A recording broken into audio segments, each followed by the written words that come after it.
अपने 7 साल में हट रहा था तब अपनी बीवी को बनवा दिया। वो आयोग का जो गठन हुआ है, जिसके लिए हम मुख्यमंत्री जी से अपील करते हैं कि समर्पित जमाई आयोग का गठन किया जाए।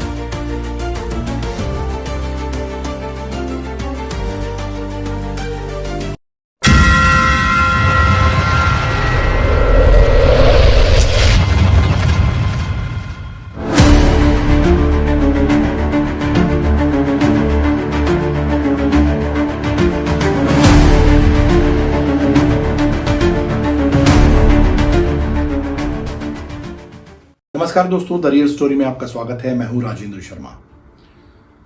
बिहार की धरती पर एक बार फिर सियासी रंग चढ़ने लगा है।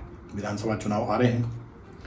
अक्टूबर-नवंबर 2025 में होने वाले विधानसभा चुनाव के लिए तैयारियां जोरों पर हैं। 243 सीटों पर दांव लगेगा तो कौन बनेगा बिहार का अगला मुख्यमंत्री, ये सवाल है। कौन जीतेगा सत्ता का ताज।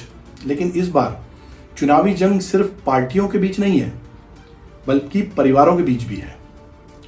आज हम इस बात की तस्दीक करेंगे कि बिहार के टॉप 5 राजनीतिक दलों, जिसमें भाजपा, जेडीयू, आरजेडी, कांग्रेस और लोक जनशक्ति पार्टी रामविलास वाली, इनके बदलते समीकरण की चर्चा हम करेंगे आज। खासतौर पर आरजेडी और जेडीयू पर फोकस करते हुए, जो कि पूर्व में सत्ता में रह चुके हैं और यहां सीट बंटवारे की रस्साकशी ने सबको चौंका भी दिया है। परिवारवाद की यह त्रासदी बिहार की राजनीति को नई दिशा दे रही है, नया समीकरण बना रही है। तो आइए गहराई से समझते हैं। सबसे पहले बिहार की राजनीति का नक्शा समझ लीजिए। इसमें टॉप 5 पार्टियां देखिए कौन कौन सी है। सबसे पहले बीजेपी, जो एनडीए की बागडोर संभाले हुए है। 78 विधायकों के साथ ये सबसे बड़ी पार्टी है। फिर है आरजेडी, जो महागठबंधन की धुरी है और 75 सीटों के साथ विपक्ष की ताकत है। इसके बाद है जेडीयू, नीतीश कुमार की पार्टी, जो 45 विधायकों के साथ सत्ता में बीजेपी की साथी है और सरकार में अभी सत्ता में है। फिर है कांग्रेस, जो इंडिया गठबंधन में सहयोगी है, लेकिन इसकी नजर सबसे ज्यादा सीटों पर है। और आखिरी है एलजेपी रामविलास, जिसमें चिराग पासवान की पार्टी है और उनके पास है दलित वोटों की चाबी, ऐसा माना जा रहा है। तो ये पूरा समीकरण है जिसमें कि चुनाव में जो सामने आएगा। अब ये दल जाति, विकास और बेरोजगारी के मुद्दों पर विधानसभा चुनाव लड़ रहे हैं और अलग अलग मुद्दे भी हैं बहुत सारे। लेकिन असली खेल सीट बंटवारे का है। एनडीए में भाजपा जेडीयू के बीच लगभग बराबर बंटवारा होने की खबरें हैं, इसलिए दोनों पार्टियां समझती हैं इसको। भाजपा को 120 से 130 के आसपास, जेडीयू को 100 से 110 सीटें मिल सकती हैं या बराबर भी मिल सकती हैं। चिराग पासवान को क्वालिटी सीटें चाहिए, अच्छी सीटें चाहिए, मजबूत, ताकि नीतीश पर दबाव बना रहे। विपक्ष में आरजेडी ने कहा है कि हम 243 सीट लड़ेंगे, लेकिन कांग्रेस और लेफ्ट के साथ टकराव बढ़ रहा है। तेजस्वी यादव की आरजेडी को 100+ सीटें चाहिए, जबकि कांग्रेस सिर्फ 70 पर अड़ी है। प्रणब मुखर्जी के बेटे अभिजीत की तुलना में तेजस्वी का युवा चेहरा मजबूत लग रहा है, लेकिन परिवारवाद की आग सबको जला रही है।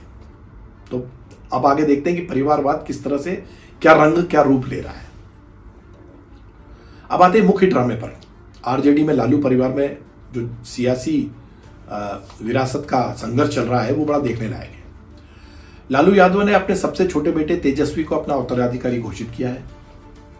तेजस्वी की युवा छवि ने महागठबंधन को कांटे का मुकाबला दिया है। राहुल गांधी का वोट चोरी विरोधी अभियान, जो उन्होंने चलाया है पूरे देश में और बिहार में अब चल रहा है, और तेजस्वी का बेरोजगारी और प्रवासियों के मुद्दे का नारा, ये दोनों विपक्ष को मजबूत कर रहे हैं।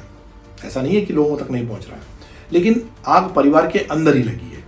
मतलब बाहर तो आप प्रदर्शन कर ही रहे हैं, लेकिन अपने परिवार के अंदर देखें क्या हो रहा है। तो बड़े बेटे तेज प्रताप को प्रेम संबंध के बहाने दरकिनार करते हुए मई 2025 में फेसबुक पोस्ट के बाद लालू ने 6 साल के लिए पार्टी और परिवार से निकाल दिया था।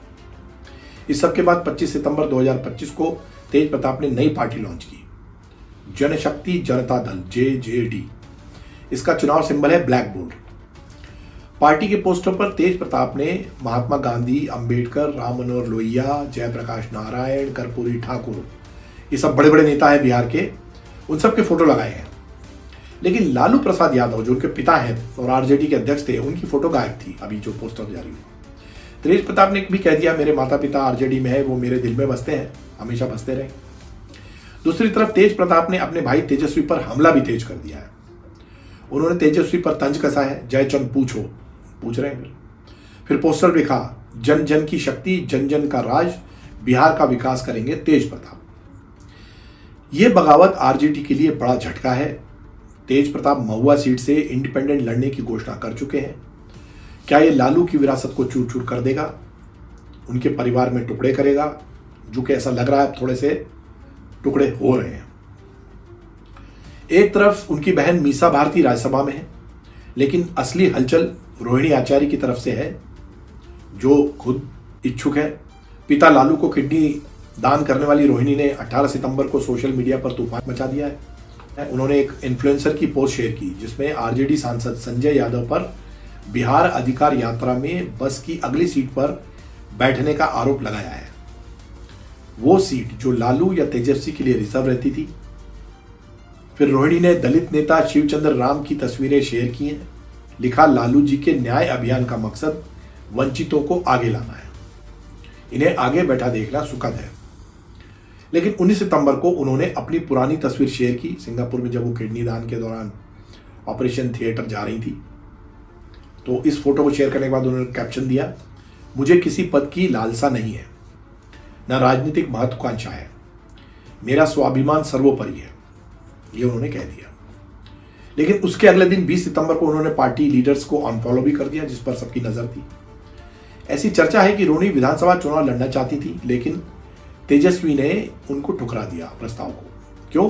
क्योंकि परिवार में एक और प्रतिद्वंदी नहीं चाहिए उनको।